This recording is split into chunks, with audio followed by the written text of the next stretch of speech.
Ladies and gentlemen, if you could please take your seats, we're beginning our next panel. Well, good afternoon, everybody, and thank you for joining us and being with us for, I believe, what is the last panel for this afternoon. Give another round of applause to the panel that just left. They were great. So, tech talent and economic mobility. I want to introduce this panel by saying the curator, the innovator, and the gladiator. Can I do that? Yeah. All right. My name is Chuck Faush, and I am honored to moderate this panel and listen to some incredible folks talk about three things that may seem distant at times and may seem far and apart, but they are a part of our everyday world. So I want to start by asking you guys just to introduce yourselves and tell us a little bit about you. So good afternoon, everyone. My name is Yolanda Daniel. I am Vice President of financial services firm in Chicago. I'm here today mainly as part of my work as a fellow to the Aspen Institute. I'm quite passionate about fintech and the impact that it has and will continue to have to the lives of every American, and dare I say everyone, specifically around equity, equality, and justice. So very interested in having this conversation. Thank you, Yolanda. Great. I'm Andy Berke. I'm the mayor of Chattanooga, Tennessee, which is about 120 miles to the north of here, right on I-75. Chattanooga has had an incredible arc as a city. In 1969, 50 years ago, Walter Cronkite, there was actually a time when people trusted the news. He was the most trusted man in America. Walter Cronkite called Chattanooga the dirtiest city in America. Over the last 50 years, we've worked really hard to change our story, particularly when we built a fiber optic network that now delivers the fastest, cheapest, most pervasive internet in the world. It goes to all 600 square miles of our city. Every business, every home, no matter where you live, no matter what you do, you have the fastest connection in the world at your home, up to 10 gig. We do have real estate brochures in the back. Chattanooga has used this to try to amplify our tech talent and economic mobility that you see on here. The South has traditionally been a place where people go for low wage, low skill, low education jobs. We want to flip that to be high skill, high wage jobs. And over the last few years, we've seen incredible momentum. We had the 6th highest wage growth in the country. And just this past year, I launched something called the Chattanooga Dream, which is all about economic mobility and saying that we can be the city that shows America what true economic mobility looks like. Thank you, Mayor. Good afternoon, everyone. My name is Thiru Vignarajah, and much of my story has been the product of educational, economic, and social mobility. My family are refugees from Sri Lanka. I came when I was 3 years old to Baltimore. My parents are retired city school teachers. I was the product of public schools myself. And then I went to Yale and Harvard Law School. I was president of the Harvard Law Review before Obama made it cool. I then returned to Baltimore. I was a federal prosecutor, a city prosecutor, and most recently the Deputy Attorney General of Maryland. I think Chuck referred to me as the gladiator because I'm trying to become the next mayor of a city that the president called the dirtiest city in America, Baltimore, Maryland. Baltimore is an amazing city that has all the promise in the world, but it is being held back in part because we can't unleash the talent of the people and the children there, and I think we can do something about it. Thank you. All right. Yolanda, Mayor, Mr. Mayor, sit back, relax, because I'm going to tell a story that I want to set the stage for tech. You're not sitting back and relaxing, you see? Now, yeah, relax, okay. I want to tell you this story because I think it sort of sets the stage for these three things that are so interwoven and connected, but yet we don't think about them together. You ready? So in a land far, far away, in a time far, far away, when I was about 11 or 12 years old, best I can remember, one Christmas I dreamed and begged my mom and dad for a motorcycle, mini bike, okay? So at the time when you're 11 and 12, anything is a Harley Davidson, right? Yes. Goes vroom, it goes fast, even if it's only about this big and it's called a Yamaha 60 or 70, whatever it was. And so I go 2 or 3 in the morning, I look up under the Christmas tree, I see it, and there it is. There's my Harley Davidson, yay high, and a yellow helmet. Put on my yellow helmet, I get ready, I can't go out because it's 2 in the morning. Finally, it gets to be 8 o'clock, all the kids are out, everybody's playing. I open the front door, I got my helmet on, I'm about to go out, and my mom says, nah, you gotta wait for your dad, come home. I gotta wait. 3 hours later, he comes home, and I finally get to take my Harley Davidson out. So I get out to the front yard, and he gives me this instruction. You know how you get instruction and it should only take about 30 seconds, but takes a lifetime, it's like 30 minutes because everybody is watching you at the time. I get my helmet, I get my motorcycle, I'm out, I get ready to crank it up, and he says, be careful, have fun, son, but don't go out of the yard. The yard is about half the size of this room. I never got out of first gear. We are a society now that says, and you're a perfect example of this, we just launched an effort for historically black colleges and universities called The Yard. It is really designed to get you out of first gear, to change the conversation from job to career, and to see a pathway from where you are to exactly where you want to go.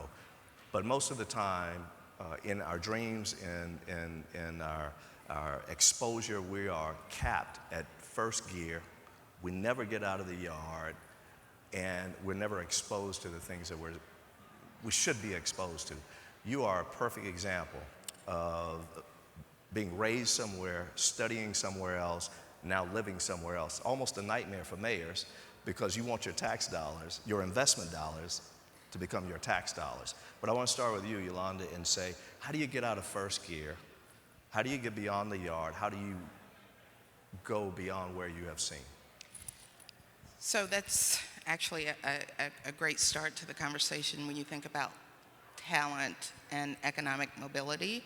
And it's really having exposure. So having the knowledge to understand not only financial literacy, so understanding how credit and capital works, but understanding opportunity and having those opportunities set before you so that, you know, as you're going through high school, well, really, it really starts earlier in middle school, high school, and knowing that college is an option, or trade school, whatever it is that is your master craft, that there are ways for you to invest and to save and to buy a piece of the American dream. Very much that was taught in my household. So I grew up in a very solidly middle-class home.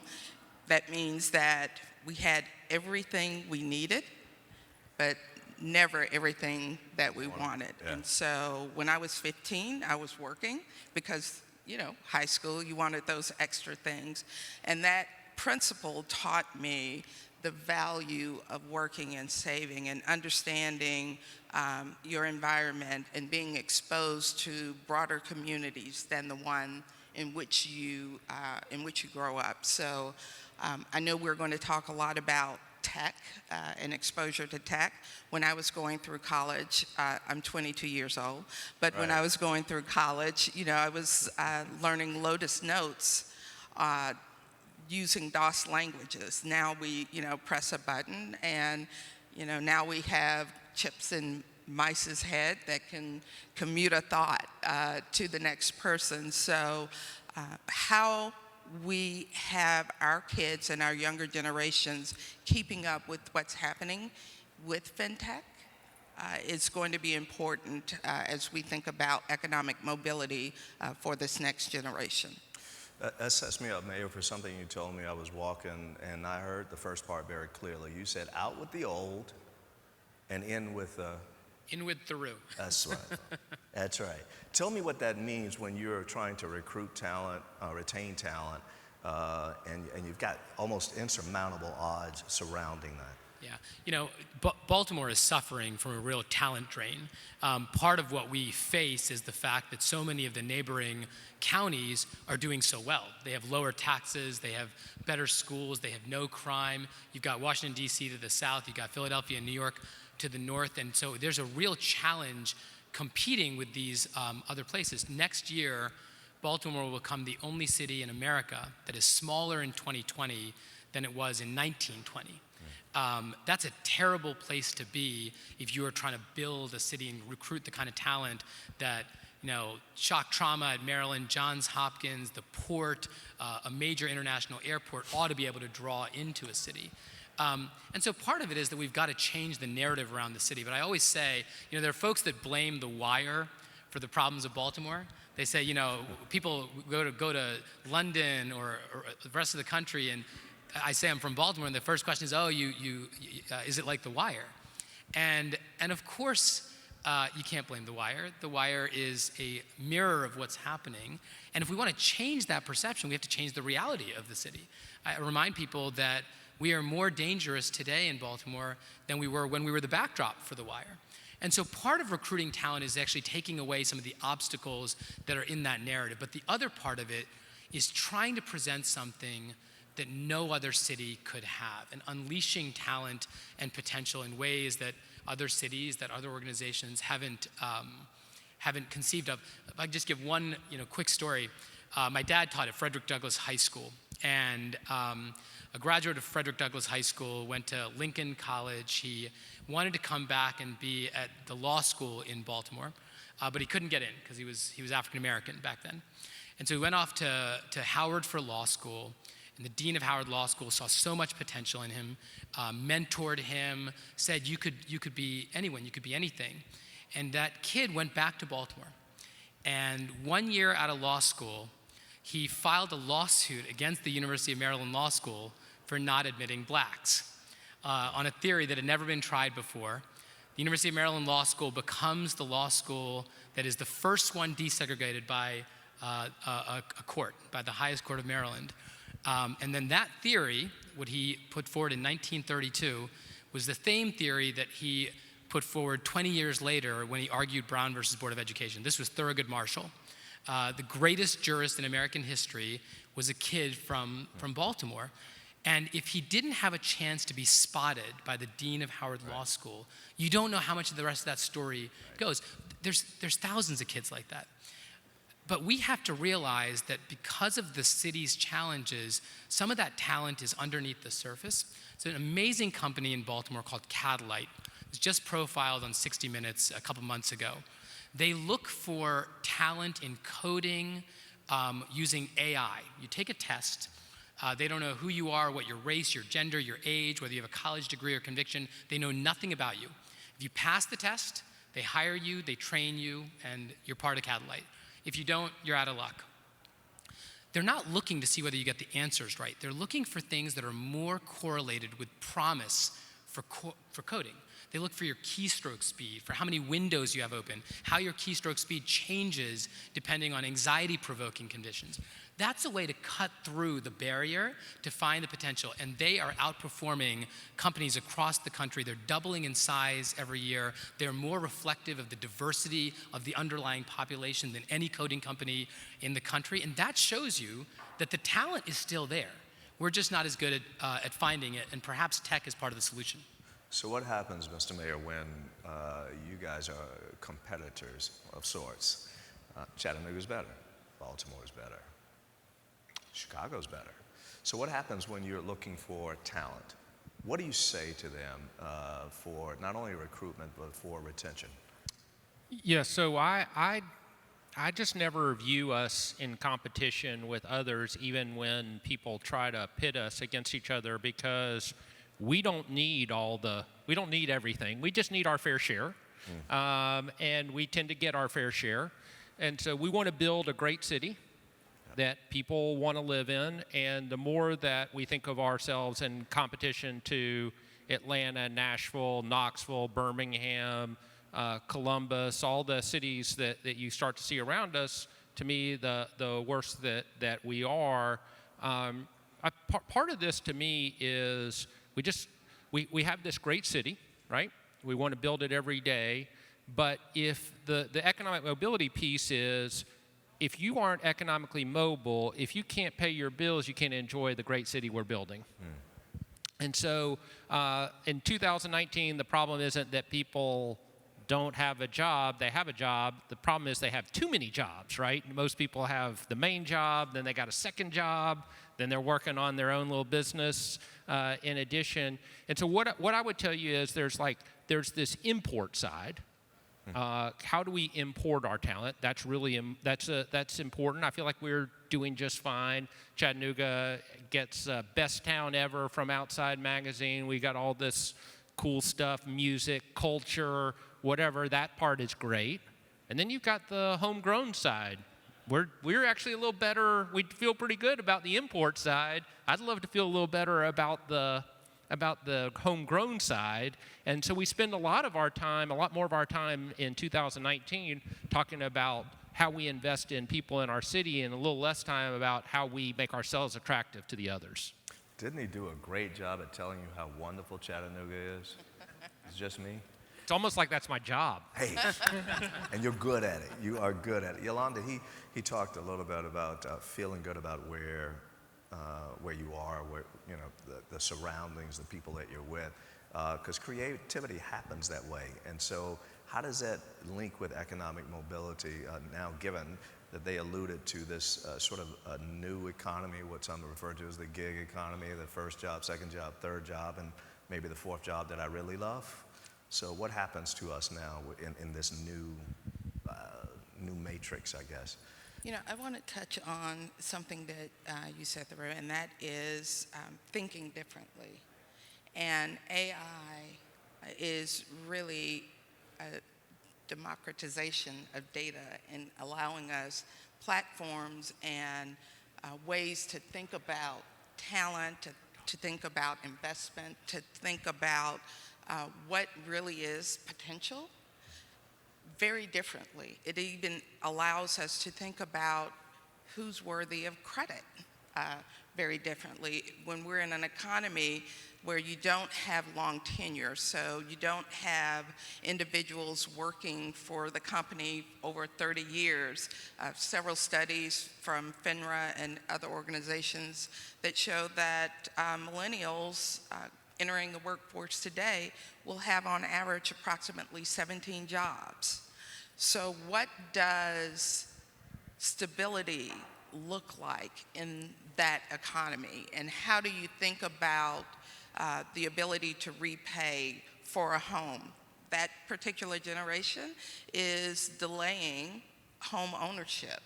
And so what does that mean for, affordability of houses? And Harvard just put out a study on the state of housing, which talks about the continuing inequity of housing in the U.S. And so we really have an opportunity to think about changes in our economy and think about the way that we analyze risk and opportunity and to be foreshadowing about what really is talent in this new economy. And I think really AI is going to be that vehicle that helps us do that. And if I can just add one thing, I think it's okay to recognize that tech is not the solution to all of these traditional economic mobility problems, and that we do have different kinds of workforce development need to happen in different contexts. 73% of the people that return to Baltimore City from prison are rearrested and reincarcerated within 3 years. I mean, it's a literal revolving door. I don't know that coding is going to be the future for each and every one of them. But that doesn't mean we forget about them. We have to be cognizant of what we can do. And by the way, tech broadly could be a terrific opportunity for it. Mayor Berke is so nice. I do want to start a competition. I want to be competitive and compete for talent with other cities in the region and in the country. And I think there's a couple of ways to think about that. I'll give one example. I'll give two examples. One example is a simple one. I'd love for Baltimore to be the city that has the first leg of high-speed rail between DC and Baltimore. you're talking about connecting one of the most expensive real estate markets in North America to a place that has a 40% vacancy rate with a 12-minute commuter bullet train. I mean, that would be revolutionary.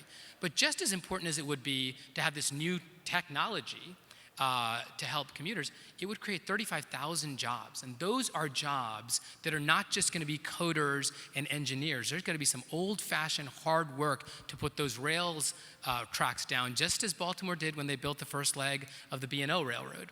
And I think it's important to keep in mind that those kinds of jobs are not necessarily going to be solved for by the economy of the future. Last example. Someone once told me that we're going to find a cure to cancer in the next 20, 25 years, and it's likely going to happen in one of 4 cities, Houston, San Francisco, Boston, or Baltimore, because of MD Anderson, UCSF, Harvard, or Hopkins. I want to start a race.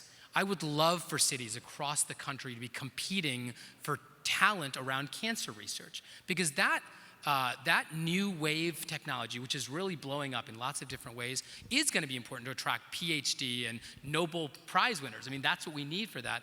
I just think it's okay to simultaneously think about jobs for blue-collar workers returning from prison, some of whom don't have college degrees or even high school degrees, and at the same time think about these jobs that are available only because we're living on the eve of the 22nd century. He mentioned a word that I don't know how we could say it at smart cities, but he said the 2 words, old-fashioned. Made me think about a conversation that we briefly had about bridging the gap between what Chattanooga was and what Chattanooga is and what Chattanooga will be. Take us back, and how has economic mobility shifted, and take us on this journey a little bit. Yeah, so Chattanooga is a steel and foundry town. One of the legacies that we have is that there were 60 mills in our downtown. 60. Okay. So we thought that was going to last forever. Turns out it didn't. And capital went where it was more efficiently deployed, which was overseas. Those jobs picked up and left, and we had the environmental legacy, but none of the jobs. And we dealt with that. If you know anything about the story of Pittsburgh, our story and Pittsburgh align pretty well. And I've spent a lot of time going back and forth with Pittsburgh, speaking up there about the things that we've done in Chattanooga. And so we were holding on to the past for far too long. That's our legacy. And at some point, our city leaders, long before I came on the scene, said, we're not going to let history wash over us. We're going to take control and say where we want to be as a community, and that's sent us on a different path. I think that that's really important to think about today. Chattanooga is the only U.S. home for the manufacturing of Volkswagen. That is terrific. But we also know that while there are a lot of workers out there today, I had lunch last Thursday with the new plant management. They change every couple of years, and so the new ones, we went to lunch with them on Thursday. And the one thing they said is, by 2035, there'll essentially be nobody working on the manufacturing. They'll all be working, it'll all be robots and automation. And so everybody employed there will be working on the robots. That's what they expect in a Volkswagen manufacturing plant. So here's the truth: is the talent development is where it's at. If we don't do that, then not only are we going to lose the tech jobs that seem flashy and the people who work in buildings where they spend a lot of money to make them look really bad. Not only are we going to lose those people, we're going to lose things like Volkswagen. That's the importance of the future. Let me just finish with one more thing where I'm a little counter to the prevailing wisdom, and that is there are lots of people out there who say not everybody can go to college, and my response to that always is, that's cool, I get it, that's right, as long as it's not our fault that they don't go. I'm cool with that. I am 100% cool with that. As long as it isn't our fault that they don't go, then that's fine. We are living in a world where automation and robots are going to do more and more manual things, anything that's repetitive, and so this creativity, this innovation, all the things that are important, that's going to continue this divide, and cities that don't pay attention to that will suffer. And so I think to that, I really get excited when I hear talk like that, because I too believe that technology is instrumental. Policy is also key to this as well, but technology is instrumental to the future. And so we have to continue to think and look to gentlemen such as yourself to ensure that equity and equality and access to internet and to technology is a foundation to all communities, and making sure that kids who are in the inner city or even in rural America, that they are being educated in the same manner so that they too can compete in the new world. Because what we're talking about here is not getting a job, we're talking about mobility, which means I can change my fortune. I can change the class that I'm in. And mobility, to have true mobility in America, it's going to require skills. That's just, again, I think every statistic shows that. And so skill training and upskilling is the key to mobility. And to ignore that, I think we all do it at our peril. I'm very passionate about this in all kinds of places, including tech. Tech is one, as you said earlier, tech is one, but it's certainly not the only one. But we also know that that's where a lot of jobs are, and the gap gets wider. How do you close that gap? You allow for mobility. And does mobility include entrepreneurs, or does mobility just include the workforce, which you all have continued to have to cheerlead for? But what about entrepreneurs? What about those who got seed and startup and starting from scratch? Are they welcome in your space, in your community? I mean, I'll start. The answer is flatly yes. The great turnaround stories of American cities are often on the backs of small businesses and entrepreneurs, and there's sort of two reasons for it. One of them is that they are able to hire a very small number of people at the outset, and those are often people that can't find jobs in other places or have special skills, and they get started there. But the other piece of it is it's like a lot of these industries, it's a pipeline, and a couple of those seeds blossom into extraordinary trees. And if you want to have a significant number of Fortune 500 companies, you need to have an even larger number of small startups, because that's where they do sometimes relocate. You can sort of, bank on Amazon coming to your town, but far better is the homegrown startup that has roots, that has momentum, that has all the reasons in the world to stay where they started. And so if you're thinking about, I always say fixing a city is a marathon and a sprint. There are pieces that you have to do right now, and you have to get it right now. You also have to make these investments that might not be the ones that you're at the ribbon cutting for. It might be a company that's going to germinate in 15 years or 25 years, but you still have to lay those seeds now, and I think it's going to be a critical piece of the turnaround for so many cities.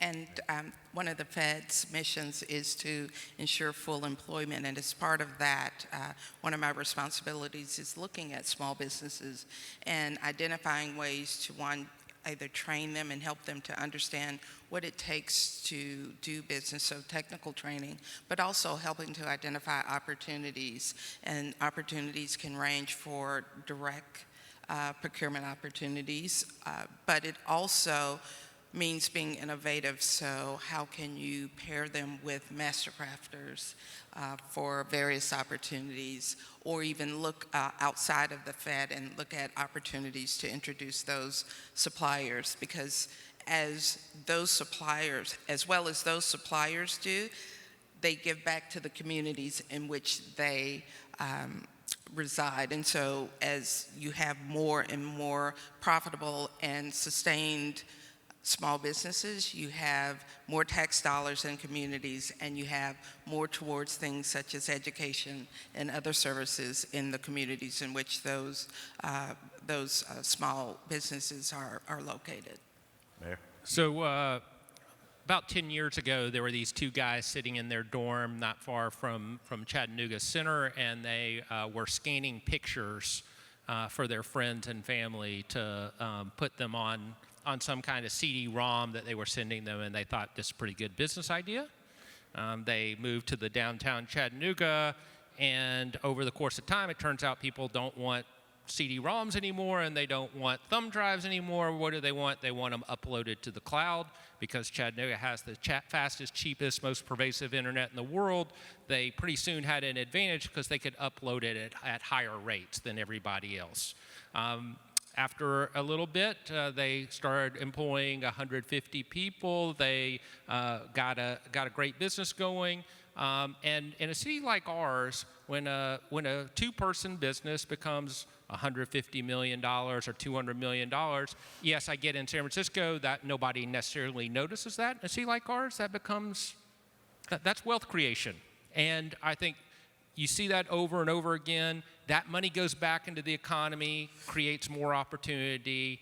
Entrepreneurship is a big piece of that, but if we don't have the talent and generate that, it doesn't happen just by nature. In my old job, I was chief of staff. My mayor liked to say chief of stuff. And when it was time for the next meeting, my signal was I would move up in my chair just a little bit so he could see that it was time to go. And then when he never moved, I would move up even closer to the edge. And then just as my friend over here stood up and moved over to the side, it's really time for us to stop. But I have 30 seconds. I want each of you to just answer this question. What must we do? What do we need to do? And what do you want to do? Let me set it up this way. So we're working with the U.S. Conference of Mayors on developing a calculator that will help to move businesses and keep track of businesses for bonding capacities and for expansion capacities, and really connecting them to work. So suppliers who are this big and this big often have a very big disconnect. And so it's leveling the playing field so that they're here, can work together. I said that because when I asked you the question about small businesses and entrepreneurs, 40% of our GDP is generated by small businesses. Over half of the workforce is from small businesses. So connecting the dots, I want to hear from each of you, 30 seconds, please. All right. And what must we do? What do we need to do? And what do you want to do? Mr. Mayor? You know, it's really hard to distinguish between those things for the answers that I was going to give, but I'll try. You know, I think that in a city like Baltimore, you have to make people feel safe. That's a must. I think we want to make sure that we're thinking about our schools and preparing them for the 22nd century. And the thing that I really want to do is I want to make sure that cities are the place that we start seeing equity in our country.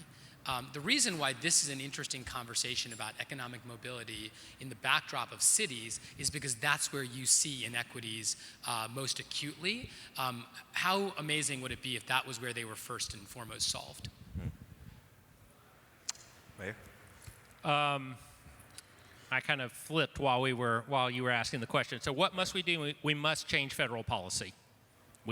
Cities can't do this by themselves. Cities actually work really hard. I tend to find that city leaders are incredibly innovative, scrappy, do whatever, but we are inhibited by the fact that we have a dysfunctional federal government that doesn't help us solve these problems. That has to change, period. It's just step one, okay? Have to do that. What do we want to do?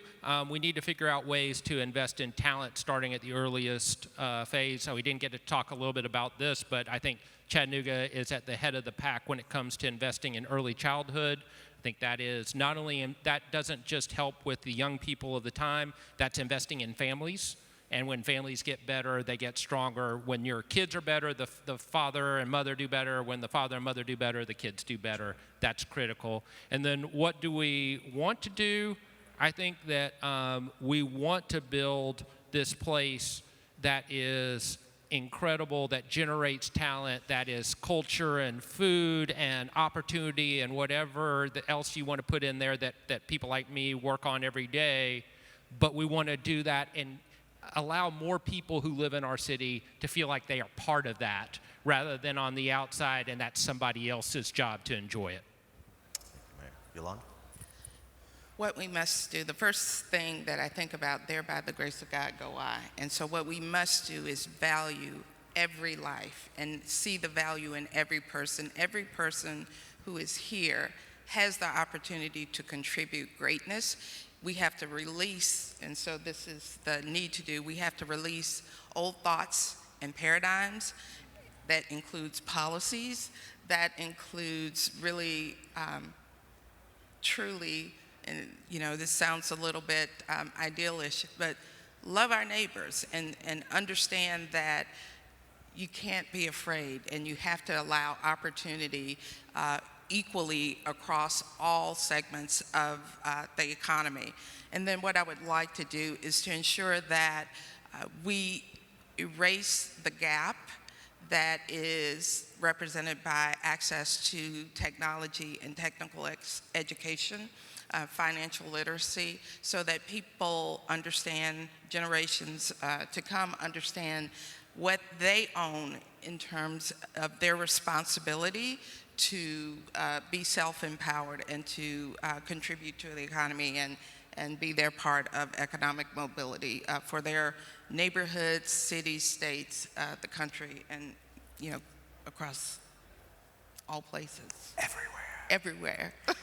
Thank you guys so much for joining us. Tech, talent, economic mobility, and these thought leaders, the curator, I said, the innovator, and the gladiator. Would you please I like thank my them title all? the best. All right. Thank you so much.